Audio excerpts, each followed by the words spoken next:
Guys, Microsoft का 27 साल पुराना इंटरनेट एक्सप्लोरर आज बंद हो चुका है। लेकिन आखिर क्यों? दरअसल ये बात है साल 1995 की, जब इंटरनेट एक्सप्लोरर ने आते ही इंटरनेट की दुनिया में तहलका मचा दिया था।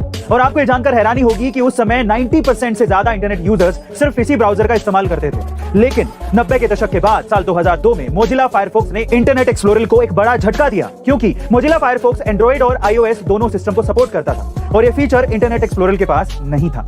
पर तब भी विंडोज में इंटरनेट एक्सप्लोरर की पॉपुलैरिटी बनी हुई थी। लेकिन साल 2007 में एंट्री हुई गूगल क्रोम की, जो बाद में इतना पॉपुलर हो गया कि उसने इंटरनेट एक्सप्लोरर के यूजर्स की संख्या को घटाकर 5% ही कर दिया।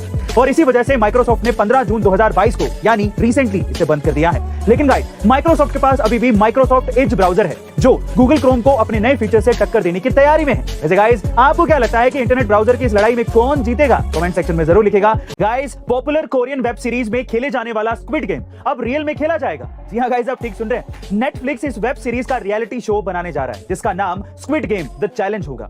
इसको लेकर कंपनी ने एक प्रमोशनल वीडियो भी जारी किया है, जिसमें स्क्विड गेम के कई सीन्स को दिखाया गया है। इस रियलिटी शो में दुनिया भर के 456 प्लेयर्स पार्टिसिपेट करेंगे, जिससे ये रियलिटी शो टीवी इतिहास में अब तक का सबसे बड़ा शो बन जाएगा।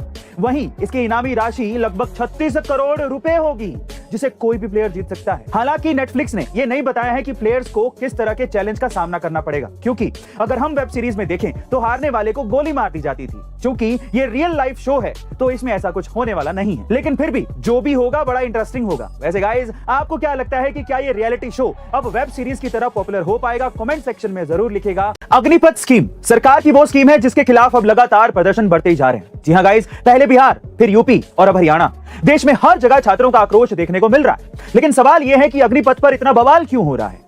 दरअसल अग्निपथ स्कीम में सबसे बड़ी कमी जो छात्रों को लगी वो है सिर्फ 4 साल के लिए भर्ती, क्योंकि 4 साल पूरे होने पर 75% छात्रों को घर भेज दिया जाएगा और सिर्फ 25% छात्रों को ही नौकरी के लिए आगे जारी रखा जाएगा। दूसरा, इसकी एज लिमिट, जिसे स्कीम में पहले तो 17.5 साल से 21 साल तक रखा गया था, हालांकि अब इसे 23 साल तक बढ़ा दिया गया है। लेकिन फिर भी समस्या यह है कि पिछले 2 साल से सेना में कोई भी भर्ती निकली ही नहीं, और जो स्टूडेंट पहले से इसकी तैयारी कर रहे थे उनमें से ज्यादातर स्टूडेंट्स इस एज लिमिट को पार कर चुके हैं। मतलब कि अब वो इस भर्ती के लिए एलिजिबल है ही नहीं।